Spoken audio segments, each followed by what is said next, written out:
Shut up and sit down.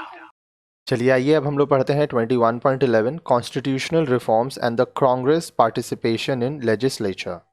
संवैधानिक सुधार और विधानमंडल में कांग्रेस की भागीदारी।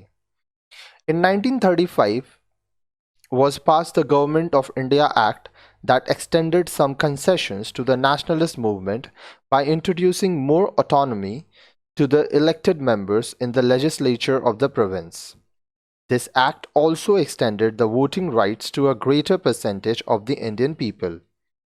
सन 1935 में भारत सरकार अधिनियम पारित किया गया जिसमें प्रांतों के विधान मंडलों के चुने गए सदस्यों को अधिक स्वायत्तता देकर राष्ट्रवादी आंदोलनों को कुछ और रियायतें दी गईं। इस अधिनियम द्वारा भारत के और अधिक लोगों को मतदान का अधिकार भी प्रदान किया गया। आगे देखिए।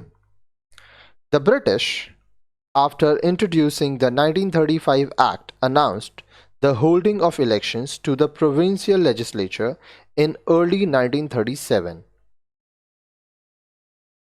1935 ईस्वी का अधिनियम लागू किए जाने के बाद ब्रिटिशों ने सन 1937 के प्रारंभ में प्रांतीय विधान मंडलों में चुनाव कराने की घोषणा की। After the resolution of the dilemma within the Congress, it took part in the electoral process and did very well. Congress के भीतर दुविधा के समाधान के बाद उसने चुनाव प्रक्रिया में भाग लिया और इसके बहुत ही अच्छे परिणाम आए। The Congress had absolute majorities in 5 out of the 11 provinces. 11 में से 5 प्रांतों में कांग्रेस को स्पष्ट बहुमत प्राप्त हुआ। This win encouraged the nationalist movement with students, peasants and the working class.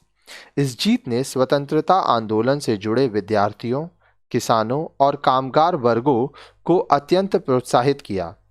They all made their presence felt and soon there were movements among these classes, even in the princely states that were outside the full control of the colonial states.